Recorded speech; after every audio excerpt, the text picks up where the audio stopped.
வணக்கம் and welcome to delight cinemas. இந்த வீடியோவில் இன்னைக்கான அப்டேட்ஸ் பற்றி தான் பார்க்க போகிறோம். எனக்கு கொஞ்சம் உடம்பு சரியில்லை, அதனால் வாய்ஸில் கொஞ்சம் டிஃப்ரென்ஸ் இருக்கும், அட்ஜஸ்ட் பண்ணிக்கோங்க. ஸோ ஃபஸ்ட்டு நம்ம பார்க்க போகிற அப்டேட் எந்த படத்தை பற்றி அப்படின்னு பார்த்தீங்கன்னா, சூப்பர் ஸ்டார் ரஜினிகாந்த் நடித்து இப்போ தியேட்டர்ஸில் ஓடிட்டு இருக்கிற கூலி.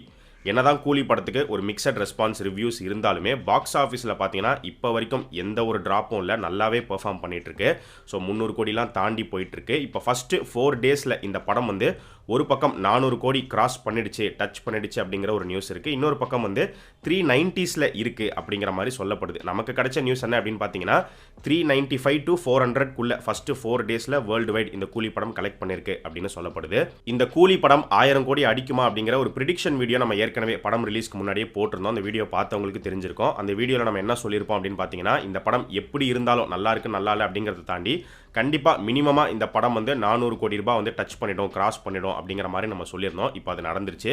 அதுவும் 4 நாளில் நடந்துருச்சு. ஸோ ஓவராலாக கூலி படம் எப்படி கலெக்ட் பண்ண போகுது, இப்போ இந்த வாரம் அதோடைய பெர்ஃபார்மன்ஸ் எப்படி இருக்க போகுது, ஜெயிலர் கலெக்ஷனை வந்து பீட் பண்ணுமா என்ன அப்படிங்கிறத நம்ம வெயிட் பண்ணி பார்க்கலாம்.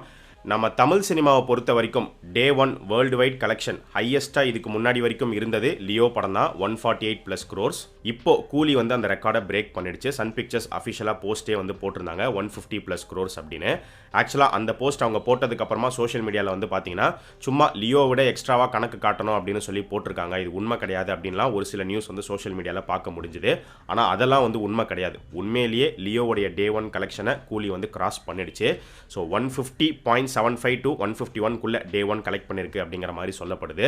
ஸோ இந்த கூலியோடைய டே 1 ஹையஸ்ட் கலெக்ஷனை அடுத்து ஜனநாயகன் பீட் பண்ணுமா இல்லையா அப்படிங்கிறது அடுத்த வருஷம் நமக்கு தெரிய வரும். ஜனநாயகன் படம் எடுத்துக்கிட்டோம் அப்படின்னா படத்துக்கான ஷூட்டிங் முன்னாடியே முடிச்சுட்டாங்க. அண்ட் அது மட்டும் இல்லாமல் போஸ்ட் ப்ரொடக்ஷன் ஒர்க்கும் வந்து பார்த்தீங்கன்னா மேக்ஸிமம் எல்லா ஒர்க்குமே வந்து முடிச்சுட்டாங்க அப்படிங்கிற மாதிரி தான் நியூஸ் வந்திருக்கு. டப்பிங் ஒர்க்லாம் கம்ப்ளீட் ஆயிடுச்சு அப்படின்னு சொல்லப்படுது. இன்னும் படத்தோடைய ரிலீஸ்க்கு வந்து 4 months கிட்ட கேப் இருக்குது. பட் இப்போவே வந்து பார்த்தீங்கன்னா மேக்ஸிமம் ஒர்க்கை வந்து கம்ப்ளீட் பண்ணி முடிச்சிருக்காங்க. அடுத்த அப்டேட் இந்த படத்துலேருந்து எப்போ எதிர்பார்க்கலாம் அப்படின்னு கேட்டிங்கன்னா, என்னை பொறுத்த வரைக்கும் தீபாவளிக்கு தான் வரும்னு நினைக்கிறேன்.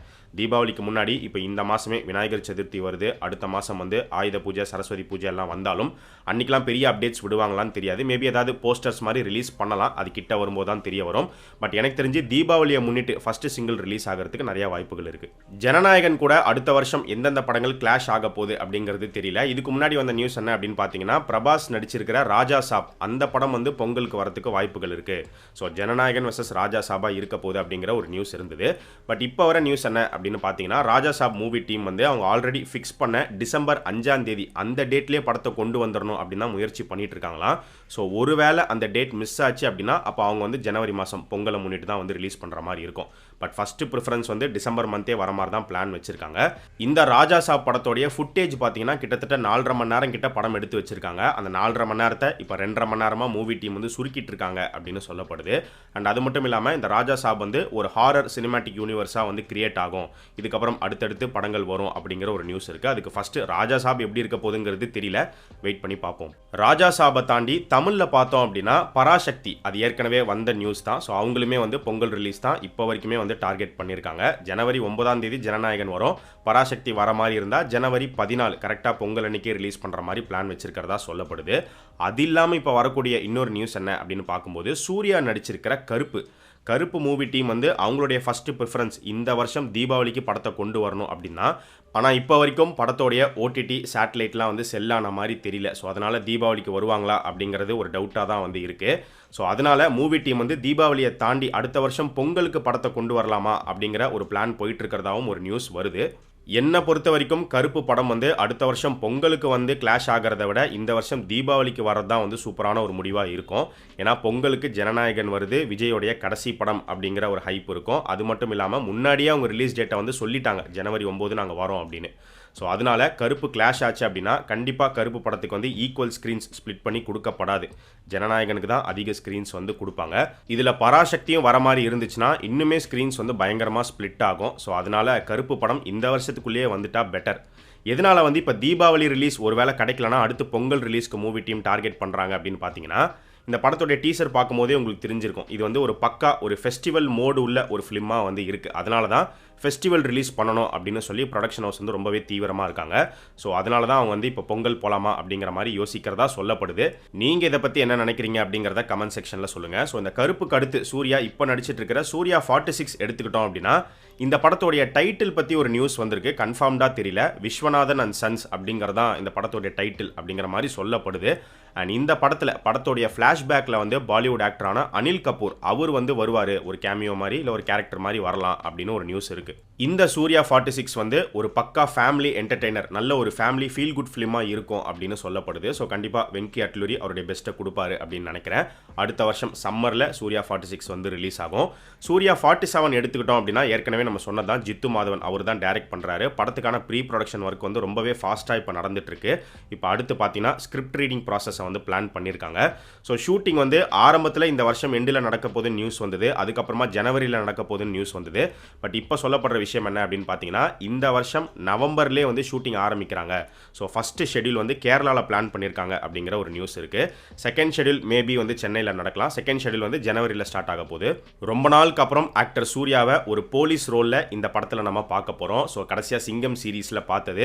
ஸோ ஜித்து மாதவன் அவருடைய ஸ்டைலில் சூர்யாவை எப்படி காட்ட போகிறார், எப்படிப்பட்ட ஒரு காப் ரோல் வந்து அவர் கொடுக்க போகிறாரு அப்படின்னு பார்க்குறதுக்கு பயங்கர எக்ஸைட்டிங்காக இருக்குது.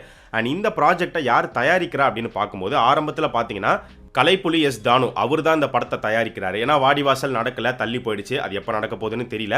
ஸோ அதனால சூர்யா வந்து இன்னொரு படம் கலைப்புலி தானுக்கு பண்ணி கொடுக்க போறாரு. அதுதான் சூர்யா 47 அப்படிங்கிற மாதிரி நியூஸ் வந்தது.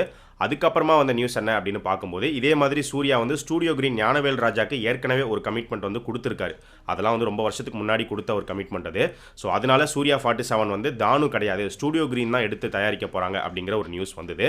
ஆனால் இப்போ வர நியூஸ் என்ன அப்படின்னு பார்த்தீங்கன்னா இவங்க ரெண்டு பேருமே ப்ரொடியூஸ் பண்ணல. சூர்யா வந்து அவருடைய ஓன் ப்ரொடக்ஷன் கம்பெனியான 2Dல தான் அந்த படத்தை தயாரிக்கிறாரு அப்படிங்கிற ஒரு நியூஸ் இருக்கு. அடுத்து வர செப்டம்பர் 5ஆம் தேதி SK உடைய மதராசி படம் தியேட்டர்ஸ்ல ரிலீஸ் ஆக போகுது. கூலி படம் ரிலீஸ் ஆகட்டும் அப்படின்னு அவங்க வெயிட் பண்ணிட்டு இருந்தாங்க. கூலி ரிலீஸ்க்கு அப்புறமா மதராசி ப்ரொமோஷன்ஸை ஸ்டார்ட் பண்ணலாம் அப்படின்னு. ஸோ இன்னைக்கு பார்த்தீங்கன்னா மதராசி படத்தை தயாரிக்கிற ஸ்ரீலக்ஷ்மி மூவிஸ் ஒரு ட்வீட் போட்டிருக்காங்க. பிக் வீக் இட் பிகின்ஸ் அப்படிங்கிற மாதிரி போட்டிருக்காங்க. ஒரு ஃபோட்டோ கூட ரிலீஸ் பண்ணியிருக்காங்க. ஸோ இந்த வாரம் மதராசி படத்துலேருந்து அப்டேட் எதிர்பார்க்கலாம் அப்படின்னு நினைக்கிறேன். அந்த அப்டேட் வந்து செகண்ட் சிங்கிளாக இருக்கிறதுக்கு வாய்ப்புகள் இருக்கு. அண்ட் அடுத்து பார்த்தீங்கன்னா ஆடியோ லான்ச் ஆகஸ்ட் 24ஆம் தேதி அடுத்த சண்டே வந்து இந்த படத்துக்கான ஆடியோ லான்ச் நடக்கிறதுக்கு வாய்ப்புகள் இருக்கு. ஆடியோ லான்ச் அன்னைக்கே ட்ரெய்லர் ரிலீஸ் பண்ணுவாங்களா இல்லை அதுக்கப்புறமா ரிலீஸ் பண்ண போறாங்களான்னு தெரியல. மேபி விநாயகர் சதுர்த்தி 27ஆம் தேதி வரதுனால அன்னைக்கு கூட ட்ரெய்லர் ரிலீஸ் பண்ணலாம். AK64 எடுத்துக்கிட்டோம் அப்படின்னா ஆகஸ்ட் எண்டுக்குள்ள கண்டிப்பா அனௌன்ஸ்மெண்ட் வரும் அப்படிங்கிற மாதிரி தான் இப்போவும் நியூஸ் இருக்கு. அண்ட் இந்த ப்ராஜெக்டை பற்றி ஆதிக்கே என்ன சொல்லியிருக்காரு அப்படின்னு பார்த்தீங்கன்னா போன படம் குட் பேட் அக்லி வந்து ஃபேன்ஸுக்கான ஒரு படமாக இருந்துச்சு. பட் இந்த படம் வந்து ஃபேன்ஸை தாண்டி எல்லாருக்கும் பிடிக்கிற மாதிரியான ஒரு என்ஜாயபிளான ஒரு ஃபிலிமாக இருக்கும் அப்படின்னு சொல்லியிருக்காரு. அவர் சொல்கிறத வச்சு பார்க்கும்போது போன படத்தை ரெஃபரன்ஸ் வச்சு ஓட்டின மாதிரி இந்த தடவை பண்ண மாட்டாருன்னு நினைக்கிறேன். அவரே நினச்சாலும் அவரால் பண்ண முடியாது. ஏன்னா இருக்கிற எல்லா ரெஃபரன்ஸையும் ஒட்டு மொத்தமாக போன படத்திலே வச்சாச்சு, இனி வைக்கிறதுக்கு ஒன்றும் கிடையாது அப்படிங்கிற மாதிரி தான் இருக்குது.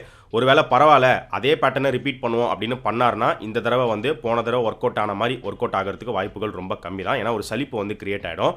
பட் அப்படி பண்ண மாட்டாருன்னு தான் நினைக்கிறேன். கொஞ்சம் வித்தியாசமான ஒரு படமாக இருக்கணும். எப்படி பண்ணுறாருங்கிறத வெயிட் பண்ணி பார்ப்போம். அண்ட் இந்த AK64 ப்ராஜெக்டை பற்றி இப்போ வர ஒரு ரூமர் என்ன அப்படின்னு பார்க்கும்போது இதை கன்ஃபார்ம்டாக எடுத்துக்க வேணாம், ரூமர் தான். ஸோ கூலியில் நடிச்சிருந்த சௌபின் ஷாயர் அவர் மலையாளத்தில் நிறைய படங்கள் பண்ணியிருக்காரு. பட் தமிழ் டெபியூ கூலி தான். கூலிக்கு அடுத்து AK64லுமே அவர் ஒரு முக்கியமான கேரக்டர் ப்ளே பண்ணலாம் அப்படின்னு சொல்லப்படுது. அது உண்மையா பொய்யா அப்படிங்கிறது போக போக நமக்கு தெரிய வரும்.